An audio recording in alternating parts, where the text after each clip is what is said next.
Austin, the nation's first African-American Secretary of Defense, returns to West Point, the institution that forever changed his life. You know, when I first came to West Point, I'd never been north of Georgia. Speaking to the Corps of Cadets, Austin told the next generation of Army officers what it means to lead in combat. Artillery was exploding all around us. The troops in the TOC were watching me intently, waiting to hear what I had to say. And at that moment, I realized that they would follow me through fire if they trusted that I knew the way forward. When the U.S. invaded Iraq in 2003, Austin was giving the orders for the lead Army division. I was calling the shots in terms of where brigades were moving, and so I needed to be right up at the front of the formation. He ordered what became known as the Thunder Run into the heart of Baghdad. Were those your tanks? They were. I was right behind that brigade. And then it turns into a long, hard slog. It did. How many times did you have to go back to Iraq? I went back 2 more times, 2 long tours. That's how he met then Vice President Joe Biden, who was the Obama administration's point man for Iraq. I would be with him as he visited our troops, but he'd also ask for my thoughts, my opinions. When Joe Biden was elected president, did you expect to become Secretary of Defense? I did not. And as a matter of fact, that was the furthest thing from my mind. Do you like being Secretary of Defense? I love my job. The job consists of non-stop closed-door meetings with senior officials both in the Pentagon and around the world by teleconference. This one on Ukraine. It's been very helpful in terms of making sure we're kind of rolling in the same direction. And constant travel, circling the globe, visiting allies and troops. Despite his high-profile job, he is a reluctant public figure. It's my personality. You know, I don't make excuses for that, but I don't think being a private person is necessarily a bad thing. Do you think it had anything to do with being a black officer in a white-dominated institution? It does. His knees have seen a few too many parachute jumps.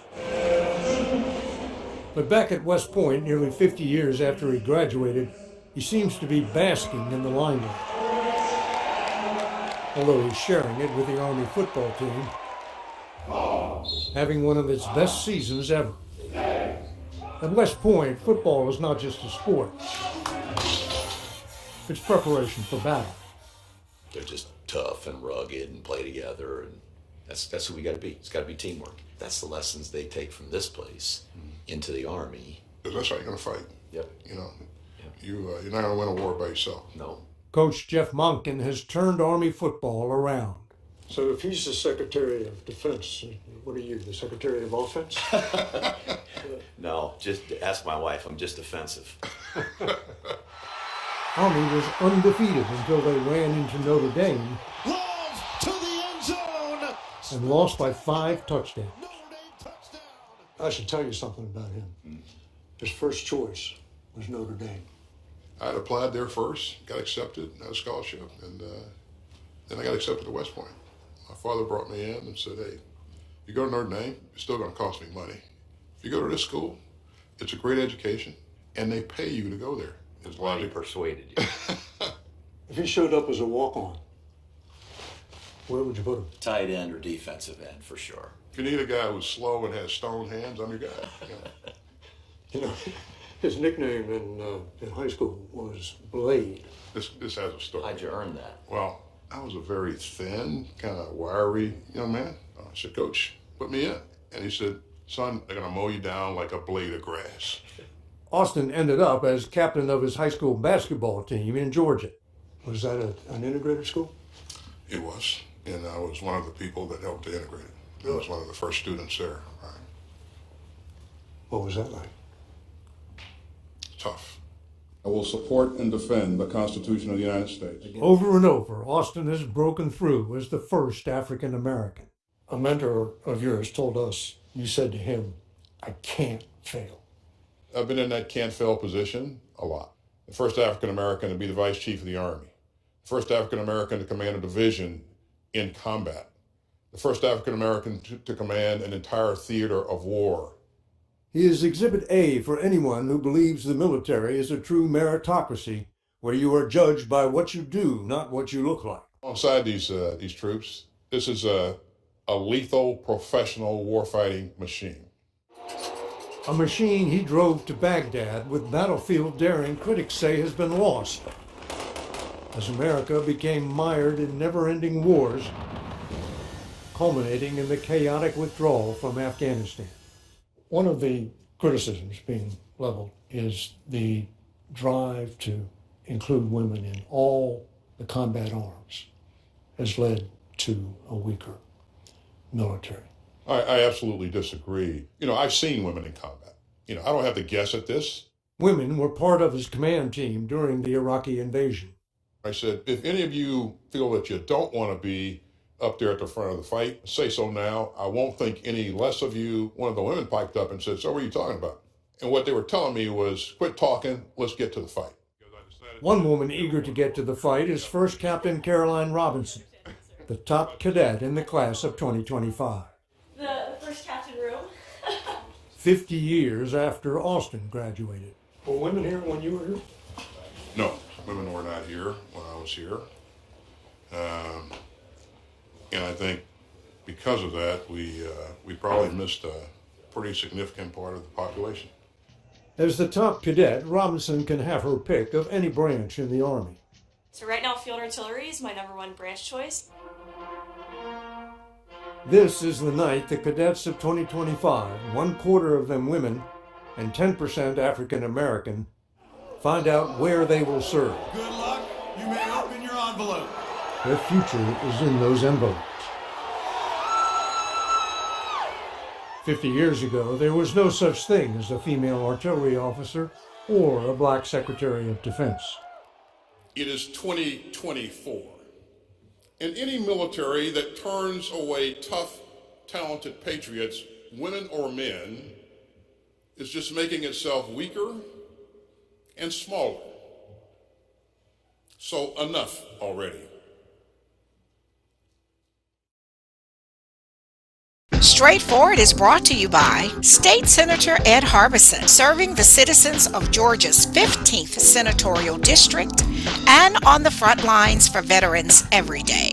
Progressive Funeral Home, family owned and operated since 1952. The George Ford legacy of high standards continues today in the compassionate and professional services provided, a touch of dignity for those who care. Progressive Funeral Home, 4235 St. Mary's Road, trusted by generations. Whole Patient Healthcare. Dr. Jada Rimes-Bacote is board certified in family medicine. She believes the best patient care includes practical, individualized lifestyle changes. Located at 1338 13th Avenue, Columbus, 706-641-2080, or visit wholepatienthealthcare.com. Since the beginning of recorded history, military leaders have used a visible symbol of authority around which to rally their command. The very soul of a military unit is symbolized by the colors under which it fights.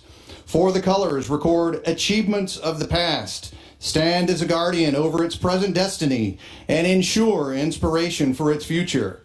The colors serve as a proud emblem of our history. The ceremonial passing of the United States Military Academy colors symbolizes the assumption of command and responsibility of West Point to Lieutenant General Darrell A. Williams. The assumption of command will begin as General Milley receives the colors from Command Sergeant Major Kinney. The passing of the colors from General Milley to Lieutenant General Williams represents the assumption of command of the United States Military Academy and West Point's senior commanding officer leadership position.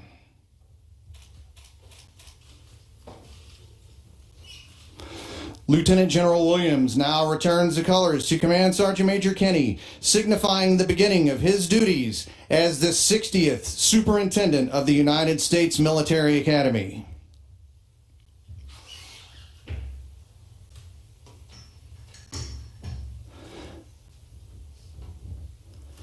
By authority of paragraph 2-5, Army Regulation 600-20, Lieutenant General Darrell A. Williams assumes command of the United States Military Academy and the West Point Reservation, West Point, New York, effective 2 July 2018.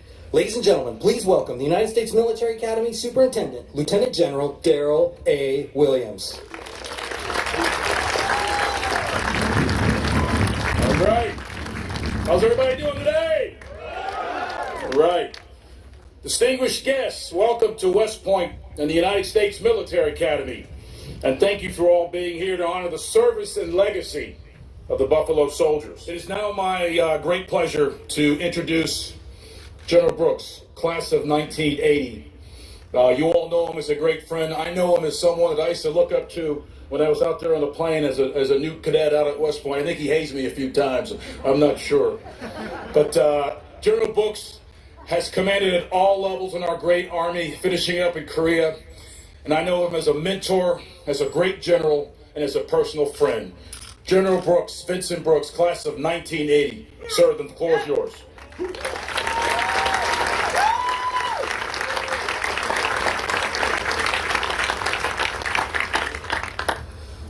Well, I appreciate the introduction from our superintendent, Lieutenant General Williams. And, he may have been at the other end of the plane once upon a time, but today the plane is his, and I'm standing at attention for you, sir.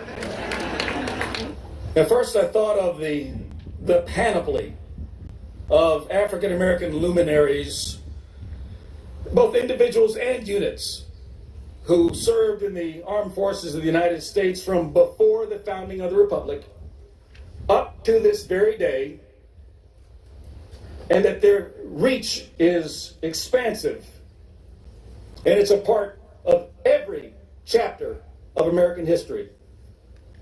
I think of the sharpshooters on Breed's Hill and Bunker Hill in Boston during the Revolutionary War, the sailors in the Battle of Lake Erie in the War of 1812, the 1st South Carolina Volunteer Infantry, later redesignated 33rd U.S. Colored Troops Regiment, and the 54th Massachusetts Regiment fighting for the Union in the Civil War. I think of the Tuskegee Airmen, the Montford Point Marines, the 6th 888 Central Postal Directory Battalion, the 761st Tank Battalion Black Panthers, the Triple Nickel 555th Parachute Infantry Battalion, among others. These are all contributions made by African American warriors and patriots to serve this nation for so long. But among them, none shine brighter or more enduringly in their impact than the collection of warriors known as the Buffalo Soldiers.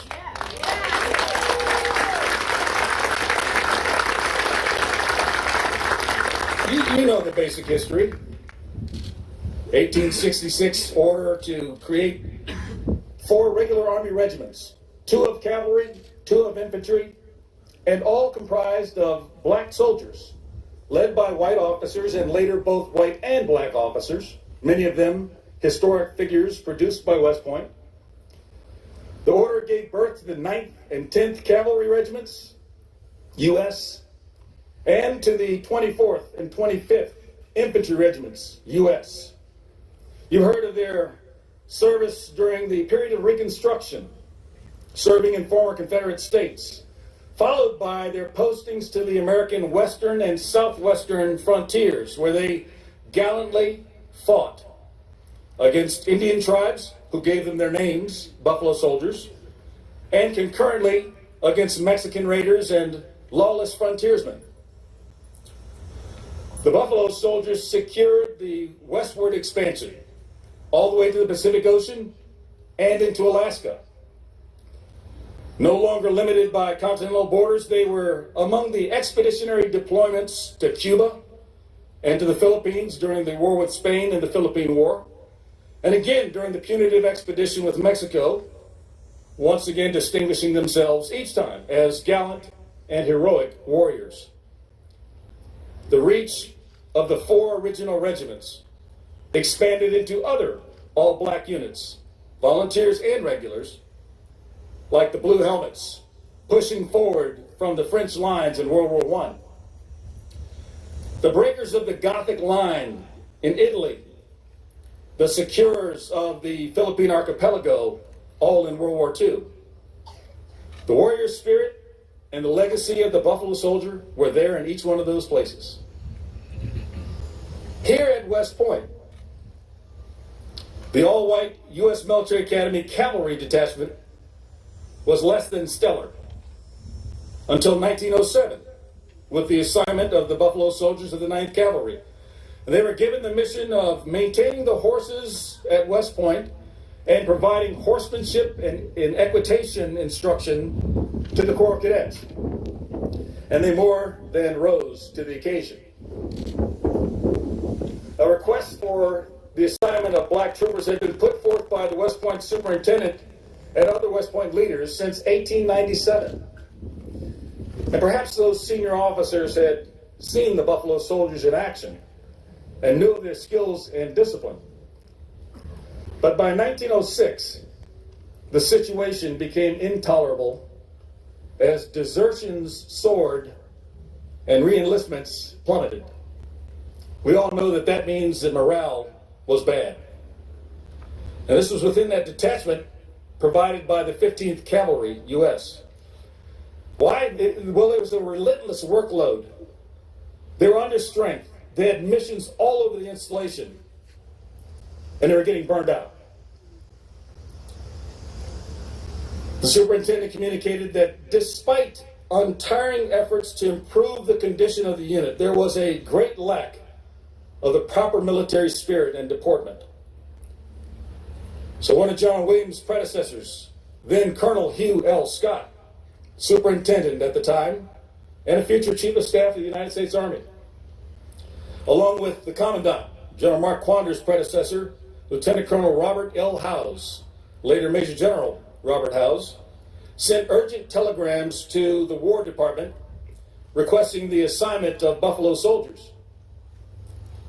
In 1907, the Adjutant General at the War Department favorably responded, and the 9th U.S. Cavalry received orders to fill the detachment at West Point, beginning in their new mission in March of 1907. The improvement was immediate, as the black troops performed all of their assigned duties and added to them the grooming of officers' mounts and teaching officers, their families, and even the girlfriends of cadets, according to Sanders Matthews, how to ride. The superintendent reported back to the War Department that same year that the, quote, the men are better satisfied, the equipments and horses are in better condition than when the detachment was composed of white men. And no desertions have occurred among the colored men, compared with the 13 desertions among the white men in the 7 months immediately preceding the unit change. This high example of professionalism and esprit remained the hallmark of the 9th U.S. Cavalry Buffalo Soldiers, those troopers who had the mission from 1907 to 1932, and this tradition continued after their redesignation to the 10th U.S. Cavalry Buffalo Soldiers, who took the mission from 1932 to 1947. Just think about the cadets and the officers who touched the professionals over these 4 decades of their mission here. Names like George Patton, Dwight Eisenhower, Omar Bradley, James Van Fleet, Leslie Groves, Maxwell Taylor, Matthew Ridgway, James Gavin, Creighton Abrams, Benjamin O. Davis Jr., the son of a Buffalo Soldier, William Westmoreland, and even 2 Heisman Trophy winners, Felix Doc Blanchard and Glenn Davis, beat Navy.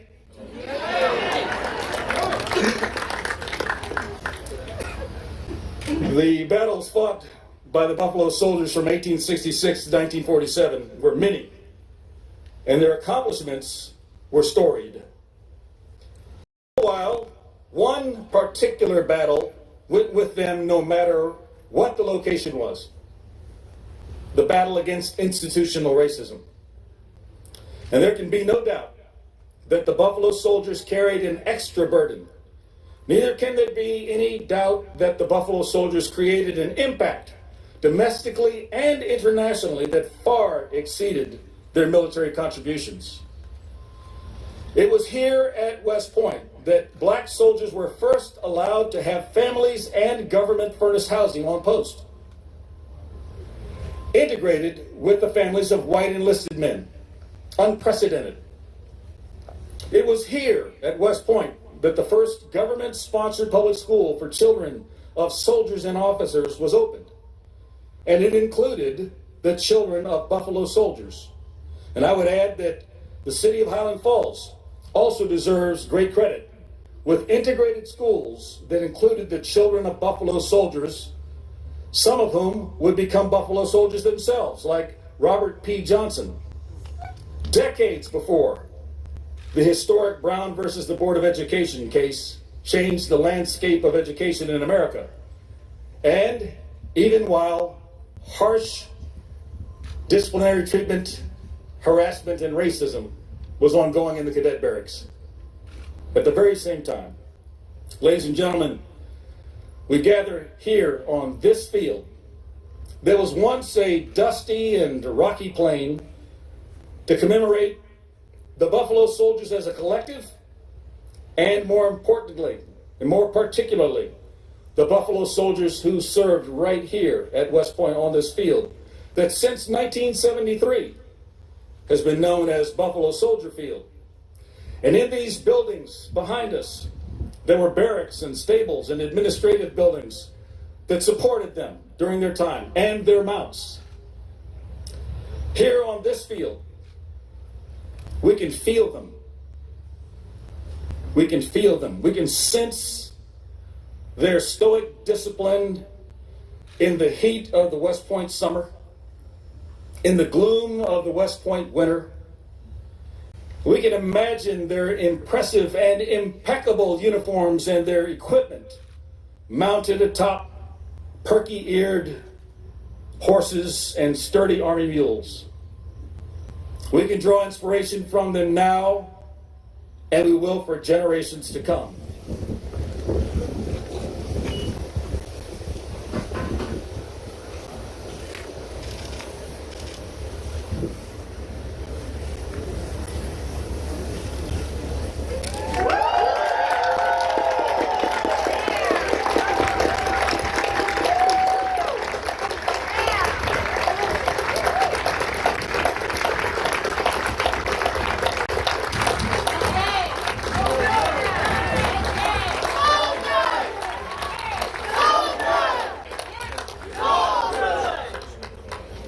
Columbus Pediatrics GA, working together to build lifelong relationships between our staff and patients by consistently providing compassion, excellence, and value with 2 locations. The Old Town office at 3580 Massey Lane, Suite F, 706-596-8667. The Midtown office, 1900 11th Avenue, Suite A, 706-323-3400, ColumbusPediatricsGA.com. Barbara's Cleaning Service, a 5-star commercial service with satisfied customers in Georgia and South Carolina, built on the principle that every detail matters. Barbara's Cleaning Service, a new season building a family legacy.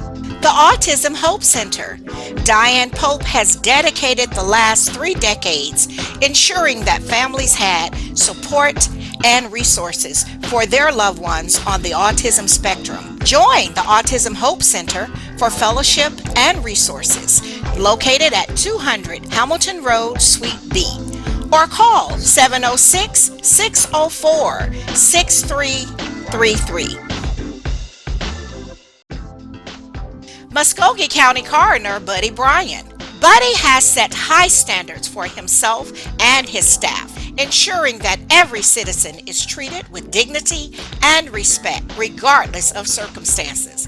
Buddy cares about crime prevention and is always excited to speak with students and community organizations. Reach out to Buddy at 706-653 3260.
You are then going to explain the context of what your own personal experience has shown you during your time in the military about why we need to take seriously these issues of diversity and inclusion. The senator had other questions, but I'd like to hear how you were going to answer that question, giving the full context. I think the leadership has a responsibility to create a climate where everyone, first of all, we should be welcoming to everyone who can qualify and who is fit to serve and who can maintain the standards.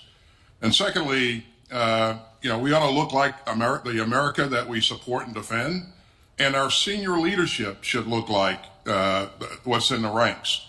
And where we've done a great job in recruiting very highly qualified and capable people, I think we need to do a bit better in terms of making sure that we're absolutely inclusive and making sure that we create pathways are available for everybody that's in the ranks to achieve, to realize their full potential. And so that's what that diversity, equity, inclusion is all about. It's about cohesion. It's about making sure that we remain the most effective and lethal fighting force in the world. And we have been in the past, and we will be in the future. What up, world? What's up, Columbus? You should have tuned in every Sunday, straightforward with Gloria Strode, right here on NBC 38.